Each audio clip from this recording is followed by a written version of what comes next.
के 11 बजे का समय था। एक बस तेज रफ्तार के साथ हाईवे से गुजर रही थी।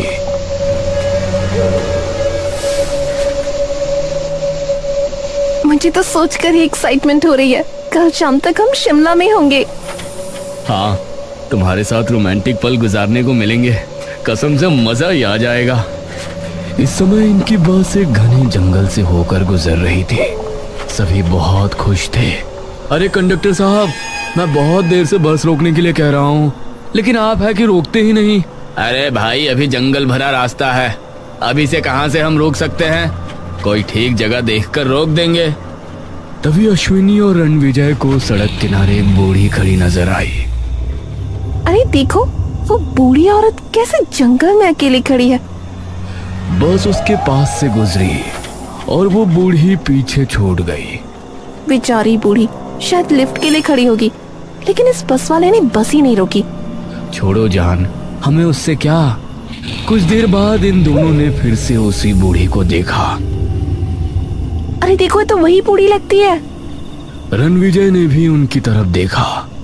एक पल को उसे भी आश्चर्य हुआ, लेकिन फिर वो बोला, वो बूढ़ी हमें 1 किलोमीटर पीछे नजर आई थी, वो आगे कैसे आ सकती है, वो भी हमसे पहले?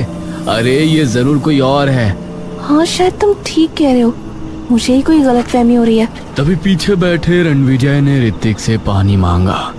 अरे ऋतिक, जरा पानी देना। ये ले भाई। ऋतिक ने रणविजय को बोतल दी, जो बिल्कुल खाली थी। अरे ये क्या, तूने तो पूरी बोतल खाली कर दी। ये दोनों अभी बहस कर ही रहे थे कि अश्विनी को फिर से वही बूढ़ी नजर आई, और इस बार उसके चेहरे पर एक भयानक मुस्कान थी। ये कैसे हो सकता है? रणविजय, वो देखो। अरे यार, मुझे बहुत प्यास लगी है, अब मैं पानी कहाँ से लाऊं? और मुझे बहुत जोर का टॉयलेट लगा है। जब पूरी बोतल पानी गटक जाएगा तो टॉयलेट तो आएगा ही ना। इतने में वो बूढ़ी फिर से पीछे निकल चुकी थी। कंडक्टर साहब, आप बस रोक दीजिए, अब मुझसे कंट्रोल नहीं हो रहा। ये सुनकर कंडक्टर समझ गया कि अब उसे बस रोकनी ही पड़ेगी। उसने ड्राइवर को बोलकर बस रुकवा दी। हम ज्यादा देर तक नहीं रोक सकते, जल्दी कीजिए। कंडक्टर की बात को नजरअंदाज करते हुए ऋतिक के साथ साथ रिधिमा, रणविजय, अश्विनी, स्मिता, नेहा और एक अंकल आंटी बस से उतर गए। अरे आप सब कहाँ जा रहे हैं? अरे कंडक्टर साहब, बैठे बैठे हमारी कमर अकड़ गई है, थोड़ी देर बाहर खड़े हो जाएंगे तो क्या आफत आ जाएगी। मैं जरा हल्का होकर आता हूँ। हो जाओ, और हल्के हल्के हो कर ही तो ये हाल कर लिया तुमने अपना। ऋतिक जंगल के अंदर जाकर कोई ठीक जगह देख रहा था। इस तरफ रणविजय भी अपनी गर्लफ्रेंड अश्विनी के साथ हाथ थामे घूम रहा था।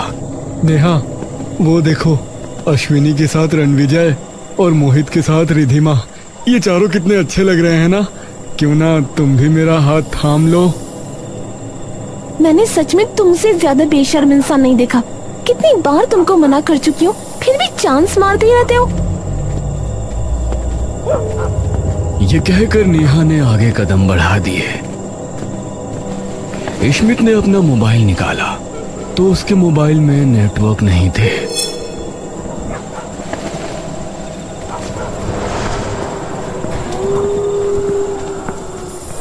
इस तरफ बस ड्राइवर और कंडक्टर भी परेशान हो रहे थे।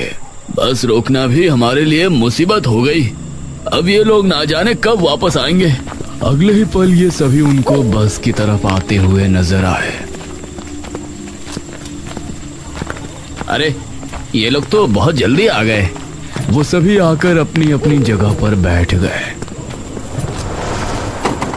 उनका स्वभाव बहुत बदला हुआ था। कोई कुछ भी नहीं बोल रहा था। पीछे से एक सवारी बोलती है, चलिए ड्राइवर साहब, उतरी हुई सब सवारी वापस आ चुकी है। ये सुनकर ड्राइवर ने बस आगे बढ़ा दी।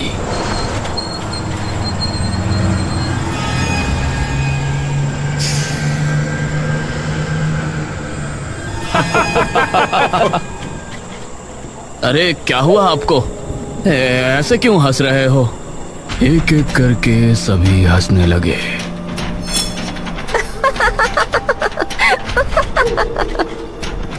बस में बैठे सभी लोग इनको हैरानी से देख रहे थे। इन सभी की शक्लें भयानक हो गई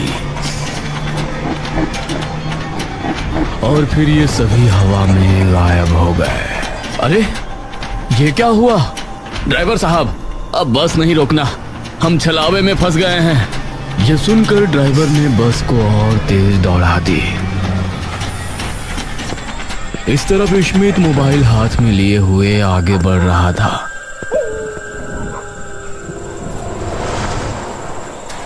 अरे यार, यहाँ तो एक भी नेटवर्क नहीं है। वो नेटवर्क की तलाश में थोड़ा जंगली इलाके में चला गया। तभी उसको सामने से आवाज आई। रुक जाओ, वरना ज्यादा आगे जाओगे तो रास्ता भूल जाओगे। उसने आवाज की तरफ देखा तो ये नेहा ही थी। अरे नेहा, तुम यहाँ? हाँ। नेहा उसको देखकर मुस्कुरा रही थी। क्या बात है, लगता है गाड़ी पटरी पर आने लगी है। हाँ, मैंने सोचा क्यों ना हम भी अपनी जोड़ी बना ही ले। ये हुई ना बात, अब जाकर तुमने सही फैसला किया। हाँ, चलो मेरे साथ। नेहा ने उसका हाथ थामा और उसको लेकर आगे बढ़ गई। अरे अरे, इतनी तेज तुम कैसे चल पा रही हो? जंगल है यार, आराम से चलो। स्मिथ इस बात से हैरान था कि हाई हिल पहनने के बाद भी नेहा इतनी तेज कैसे चल पा रही थी।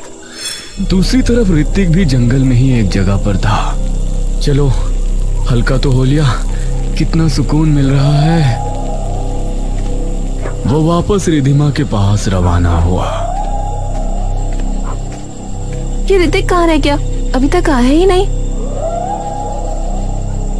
तभी कुछ दूरी पर उसको एक अक्स नजर आया।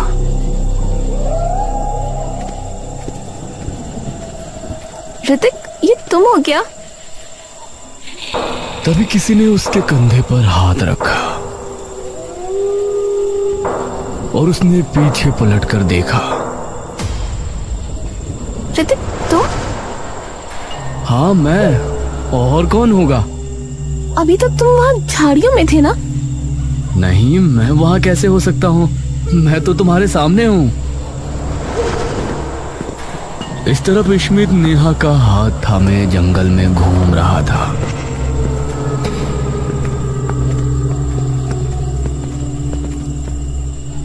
अरे नेहा, तुम मुझे कहाँ ले जा रही हो? मैंने अभी यहाँ एक तालाब देखा था। आज हम दोनों के रिलेशनशिप का पहला दिन है। क्यों ना हम तालाब में नहाकर सेलिब्रेट करें? क्या इस समय तालाब में नहाने? अरे भाई, हमारी बस खड़ी है सड़क पर, वो हमारे लिए परेशान हो रहे होंगे। नेहा स्मिथ की बात पर ध्यान ना देते हुए उसे एक तालाब पर ले गई जो काफी साफ सुथरा नजर आ रहा था। आ जाओ स्मिथ, चलो इस तालाब में नहाते हैं। ये कहते हुए नेहा तालाब के पानी में उतर गई।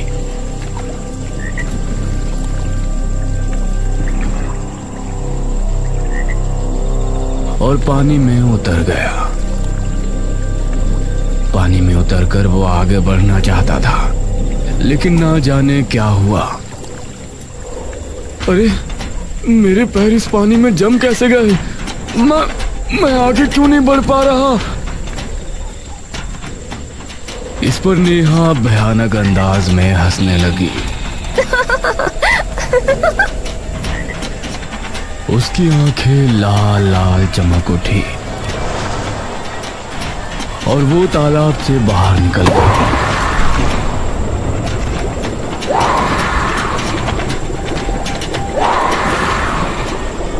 तभी स्मिथ को पता चला कि जिसको तालाब समझकर वो पानी में उतरा था, असल में वो दलदल थी और उसे धीरे धीरे अंदर खींच रही थी। बचाओ, कोई मुझे बचाओ! धीरे धीरे उस दलदल ने स्मिथ को पूरी तरह से अपने अंदर समा लिया। कीचड़ से कुछ बुलबुले उठे और फिर फिर सब कुछ शांत हो गया।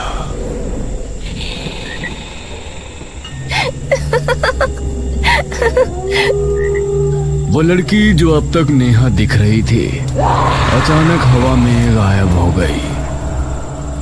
इन पांचों को पता भी नहीं था कि स्मिथ के साथ क्या हुआ है। ये सभी अब सड़क पर आए तो बस गायब देखकर हैरान रह गए। अरे हमारी बस कहाँ गई?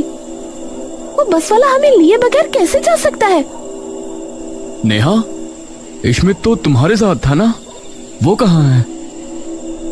अरे वो तो मुझे परेशान कर रहा था, इसलिए मैं उससे अलग हो गई थी। बेटा, ट्रेवल्स हेल्पलाइन नंबर से पता करो ना, बस कहाँ है। रणविजय ने मोबाइल निकाला तो उसमें एक भी नेटवर्क नहीं था।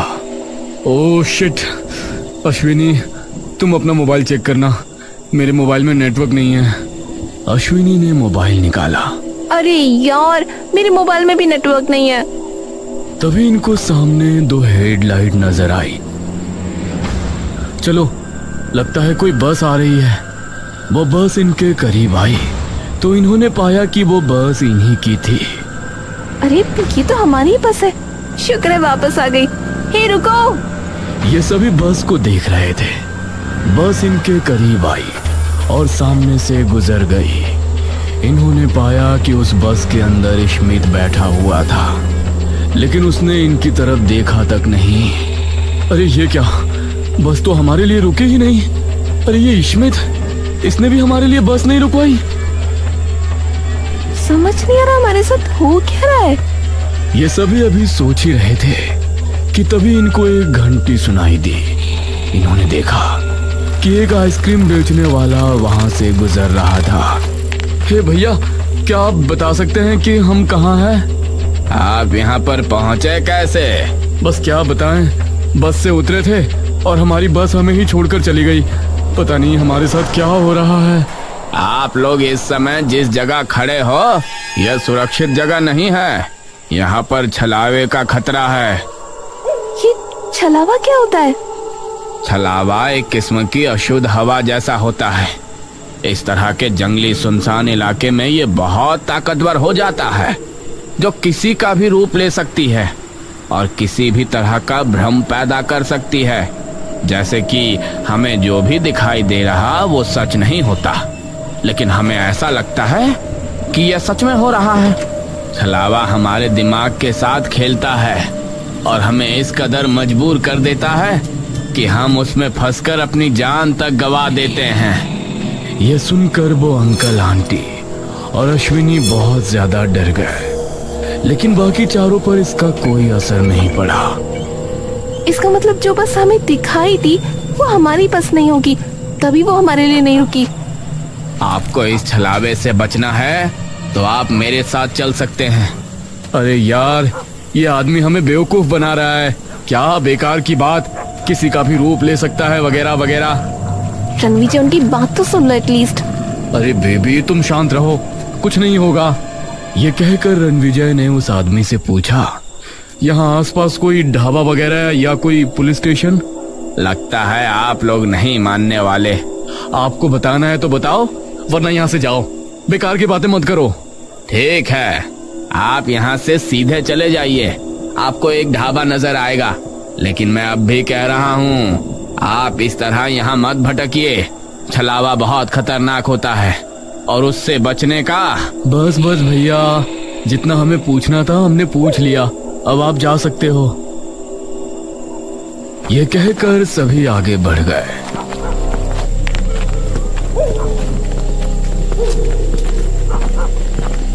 लेकिन अश्विनी के दिल में डर बैठ गया था। चलो वहीं चलते हैं, हो सकता है वहां कोई लैंडलाइन मिल जाए। ये सभी उस तरफ रवाना हो गए और आगे बढ़ते रहे। आ जाओ बच्चों, कहाँ जा रहे हो? इनको जंगल में एक झोपड़ी नजर आई, जिसके दरवाजे पर खड़ा एक बूढ़ा इन्हें बुला रहा था। अरे देखो, वो बूढ़ा हमें बुला रहा है, चलो उसके पास चलते हैं। वो चाय की दुकान ना जाने कितनी दूर होगी। नहीं, उस आइसक्रीम वाले ने हमसे किसी झोपड़ी या बूढ़े के बारे में कुछ नहीं कहा था। यार देखो, हम लोग बहुत थके हुए हैं, तुम लोग को जाना है तो जाओ, हम यहीं रुकते हैं, सुबह होने पर हम भी वहाँ आ जाएंगे। ये कहकर रिधिमा ने ऋतिक का हाथ थामा और उस बूढ़े की झोपड़ी की तरफ रवाना हो गई। अब ये सभी आगे बढ़ गए। बूढ़े के पास ये दोनों जैसे ही पहुंचे तो उस बूढ़े ने इनको प्यार से घर के अंदर बैठाया। आओ बच्चों, बैठो।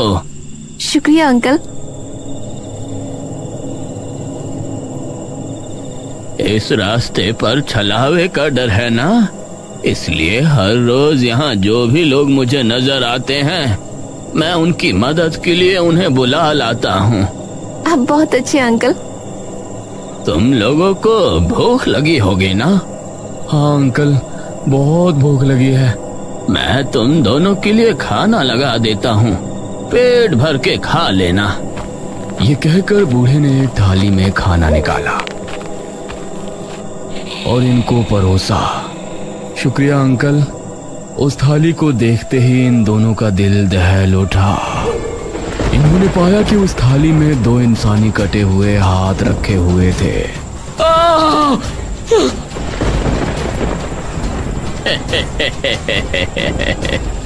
वो बूढ़ा जोर जोर से हंसने लगा। ये दोनों अपनी जगह से खड़े हुए तो उन्होंने पाया वो झोपड़ी एकदम खंडहर है। चूल्हे पर भी धूल जमी है और चारों तरफ कचरा जमा है। वो बूढ़ा भी अब भयानक दिखने लगा था। ये दोनों चीखते चिल्लाते वहां से भाग निकले।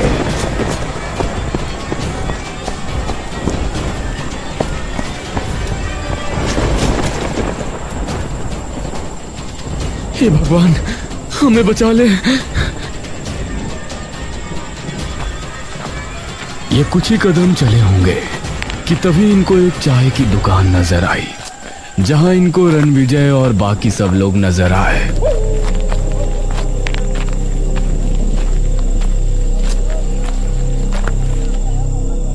रणविजय, अरे तुम लोग इतने डरे हुए क्यों लग रहे हो? हम दोनों छलावे में फंस गए थे। वो बूढ़ा पहले तो नॉर्मल दिख रहा था, फिर उसके बाद वो भयानक हो गया, इतना भयानक कि हम सोच भी नहीं सकते। ये सुनकर रणविजय भयानक अंदाज में हंसने लगा। गौर से देखो, कहीं वो इस तरह का भयानक तो नहीं हो गया था।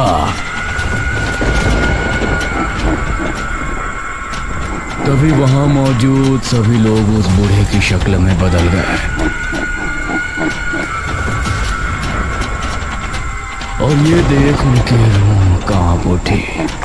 वो सभी इनकी तरफ झपटे और इनको पूरी तरह से घेर लिया।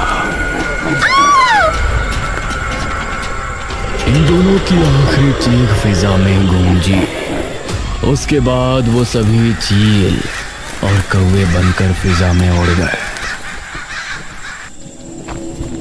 इस तरफ ये सभी लोग एक ढाबे पर पहुंचे। शुक्र है इंसान नजर तो आए। ये सभी उस चाय की दुकान में जाकर बैठ गए। भैया, हम सबको एक एक चाय बनाकर दो और ये ब्रेड पकौड़े भी लगा देना। इस पर उस आदमी ने इन सभी की तरफ देखा और अपने बर्तन में दूध डाला। अंकल, एक चाय मुझे भी दे दीजिए, मेरे पास पैसे नहीं है। अरे चल निकाल यहाँ से भिखारी कहीं का। यह सुनकर वो बच्चा वहां से चला गया। तभी एक 4 पाई का पाया मुड़ा और दोनों आदमी नीचे गिर गए। अरे मंगरू, कितने बार कहा है इस 4 पाई को ठीक करवा लो। माफ करना ताऊ, कल इसको ठीक करवा लूंगा। रणविजय, मुझे यहाँ कुछ ठीक नहीं लग रहा। तभी वो बच्चा फिर से वहां आया। अंकल, मुझे बहुत भूख लग रही है, मुझे एक चाय दे दो। अरे चल यहाँ से भिखारी कहीं का। अब फिर से चारपाई से वो दोनों आदमी गिर गए। अरे मंगरू, अरे तुमसे कितनी बार कहा है इस चारपाई को ठीक करवा लो। माफ करना ताऊ, कल इसको ठीक करवा लूंगा। ये देखकर उन सबको अब डर लगने लगा। चलो जल्दी से यहाँ से निकलो।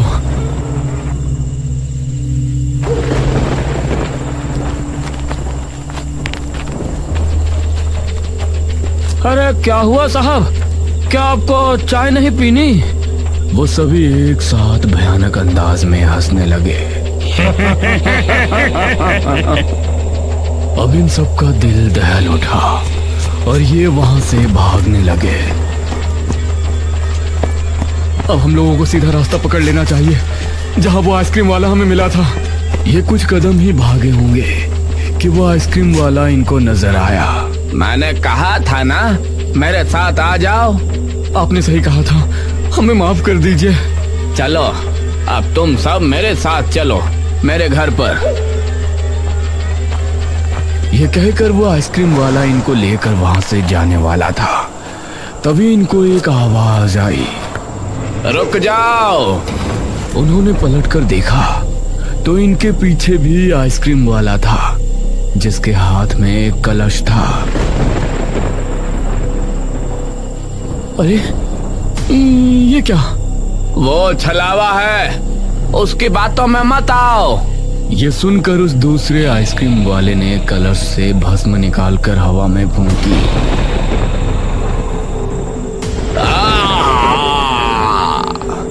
और वो पहला आइसक्रीम वाला गायब हो गया। ये क्या था? शुक्र है मैं यहाँ सही समय पर पहुँच गया, वरना आप लोगों की जान खतरे में थी। आपने हमें जिस ढाबे के बारे में बताया था वहाँ तो असल में कुछ था ही नहीं। जब मैं आप लोगों को समझा रहा था और आप नहीं माने तो मैं आपको छोड़कर अपने घर पहुँचा। वहाँ जाकर मैंने अपनी ठेली को घर पर छोड़ा और ढाबे पर पहुँचा, लेकिन वहाँ जाने पर मैंने पाया कि आप उस असली ढाबे पर पहुँचे ही नहीं। फिर मुझे आप लोगों की चिंता हुई और आपको ढूंढने निकल पड़ा। अब आप ही बताइए कि अब हम क्या करें, और आपके आते ही वो छलावा कैसे गायब हो गया? मैं आप लोगों को यही बता रहा था कि छलावा को चंदन की लकड़ी की भस्म से ही भगाया जा सकता है। मैं ये भस्म अपने साथ हमेशा रखता हूँ, इसलिए छलावा मुझे आज तक कोई नुकसान नहीं पहुँचा पाया। आपका बहुत बहुत शुक्रिया, आपने हमें बचा लिया। अब आप लोग मेरे साथ आइए। वो आदमी अब इनको लेकर अपने घर पहुंचा।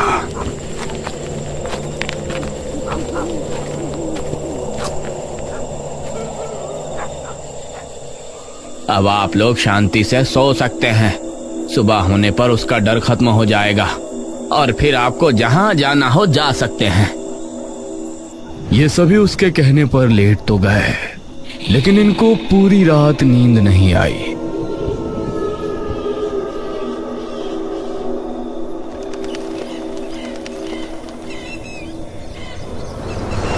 सुबह होने पर ये आइसक्रीम वाले से विदा लेकर वहां से निकले।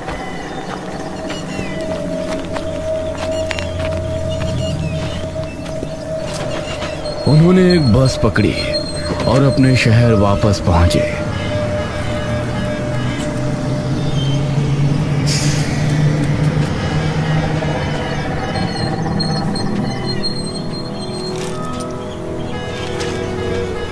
ये सभी अपने आप को सुरक्षित पाकर खुश तो थे, लेकिन अपने 3 दोस्तों की मौत का गम भी इनको हो रहा था। वो रात शायद इनको हमेशा याद रहेगी, क्योंकि वो रात सबसे भयानक रात थी।